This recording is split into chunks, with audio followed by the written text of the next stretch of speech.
those lines. Tom hasn't really done much full court pickup, so I don't know how much he did it in the exhibition game this week.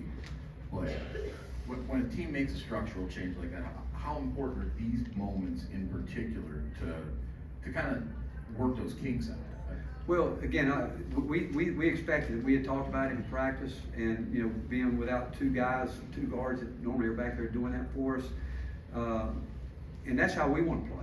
We just didn't think we could sustain it today. I was impressed with their guards' conditioning, their physical cardio toughness. I thought they worked us back there in the backcourt really good, really well, and that's how we want to play too, and that's how we will play once we can put it all together. But I thought that they scored off of it. They got some buckets. I mean, early when we jumped out early, they got back in the game by us turning the ball over, and that was due to them. I mean, we got sloppy a few times, but a lot of it had to do with their physicality and making us work to get it in.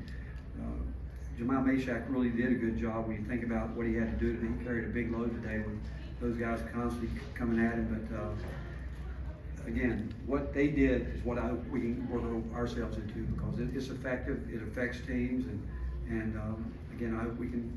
I know we'll learn from it. We haven't done that much in practice with it. Normally, that's how we would practice, but because of Zakai being out and different guys in and out, we just haven't got to that point yet. But again, hopefully we will. Rick, is that the Dalton that you've been seeing lately? Did you have any concerns? No, I haven't seen that. I'll be honest with you. I mean, offensively, yes. I mean, we think offensively that he's an extremely gifted player. But the way he came out and played defense to start the game, I've not seen it at any point in time, which is a good thing because it's on film now, and he's raised the bar, which is a good thing, because I think he proved to himself today that if he wants to lock in and get it done, he can. And again, as a coaching staff, what we want to see him is to play that hard defensively, and when he does, his offense is going to take care of itself. It is, and but that's the hardest I've seen him play defensively at any point in time since he's been with us. Why do you think that is, or where did that come from? I don't know. I can't. I don't know, but and I think a lot of it has to do. I thought Jemai and Josiah today did a really good job. Jonas too, really in his own way, getting those guys to know they had to lock in and guard, and they were very active, talking huddles, halftime, and that's what you want to see. I mean, those guys have been through it. But I thought they kept giving him confidence. But he worked. That's as hard as I've seen him work defensively. What did you learn about Jordan Gainey today, and also what do you need to see more of from Freddie DeLeon to be a bigger factor? Well, Jordan Jordan's had a big target on his back. As a freshman, as you know, he led the nation in three-point shooting. And last year, every game he played, he was a target of everybody's scout report. And, here's what I do know. Going at the end of the game, when he went up there in practice, when we're working on situations, and guys go up there and they got to make a free throw for us to execute what we need to execute. And if they don't, I will say you're going to run the 17 drill. If he misses, put some pressure on him. He's the one guy that always wants to go up there. He does. He likes that moment. But I think Freddie's going to be fine. I do. I think this is good for him. Again, a lot of the things that he likes to do, he's going to have to change, because of a lot of things he likes to do. When he was struggling. I mean, he was out there, and we were determined we're going to leave him in, see if he could play through it. And I thought, again, his teammates really encouraged him. They're really trying, because he was getting frustrated, because I don't think he's had people come at him like that off the drive, pressing into him. He got the ball where he wanted to get it, but he couldn't get it up. Those type things where he's going to get quicker, chin to rim, and those type things. But we believe in him. We really do. We know we need him, and we need everyone. But I thought today, probably more than anything, as much as we've talked about, you guys have no idea what you're getting into, and I can't explain it to you. I can only show you. But until you get out there and feel it, he felt it today. That's one thing I asked him. I said, "You guys understand now what we're talking about?" And all the young guys play, they do. Let's go to Ben the last two. Rick, just without Zakai and Santi today, what would you think of Jemai and some of those other guys handling the ball on the road in this type of environment, even for an exhibition? Again, proud of you guys have watched this practice. We've been having Jemai handle the ball a lot throughout the summer and the fall, and we like it. Like early, the speed we played with early is what we want. We didn't sustain it. And some of that has to do because Tom's team, Michigan State, they're hard to guard. I mean, they physical, they run great action, they come off with speed and maintain it on both ends as much as we want to be the defensive team that we think we can be.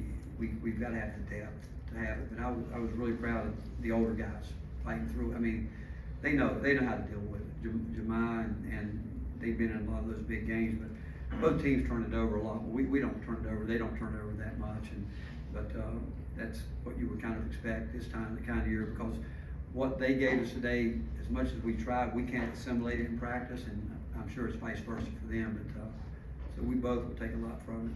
Two more, Ryan, and then on the right. You mentioned maybe not having everything defensively put in, but were you pleased with the intensity and attention to detail on that side of the ball? Other than the dunks on the corner, I mean, we talked about that. We said, we told him who was going to run from the corners and dunk, and it's two of our older guys. I mean, I think Josiah gave up one, and Shaq gave up one. And right now, I'll give him the benefit of the doubt to say maybe fatigue had something to do with it, but that's one thing that we've talked about a lot, that corner cut, and they got a couple of those. But again, the communication was pretty good overall. We got spread out a little bit because, we really tried to prepare for this game like you would a regular game in terms of a scouting report, personnel driven, how we want to play each individual guy, who's a guy that we want to run off on a 3-point line, who do we think we can take advantage of, and I'm sure they did the same thing, and for the most part, our guys did a pretty good job carrying out the scout report. Last one. To follow up on the dunks, what do you think of Coen Carr's leaping ability and to play in the Maui Invitational this year in closing? What does that mean to you? Well, we recruited Coen Carr, and I'm not surprised by him, but what did surprise me was Dalton Connect. That dunk he had, that was surprising. Kind of brought me back to my playing days, But Tom's got a terrific player there, and he's going to do a great job with him. And he's a guy that we knew. I mean, a guy like that, you don't even have to throw a perfect pass. He'll turn a mediocre pass into a perfect pass with the way he can go get it. But going to Maui this year with what's happened over there, I think it's I just my heart breaks for what's going on over there. And the fact that it's going to take a long time to rebuild. Bill Rafferty, as you know, has been going there forever. We talked about it last night, and he was even telling me more because he had developed so many friendships over there through the years. And the fact that so much of the area that we all spent time in is not really there anymore. But again, I can't thank Michigan State and really Tom for the fans were terrific today, and for the calls. It's just really something special. It really is, and again, I'm just glad that we can do our part to let the people in Maui know that we appreciate them and all they've done for a lot of college basketball through the years. And we've been there a lot. I know Tom's been there a lot, and he talked about that. But I'm just thankful that what we did today can help them in some way. Thanks, everyone. Thank you, guys. Thanks, Rick.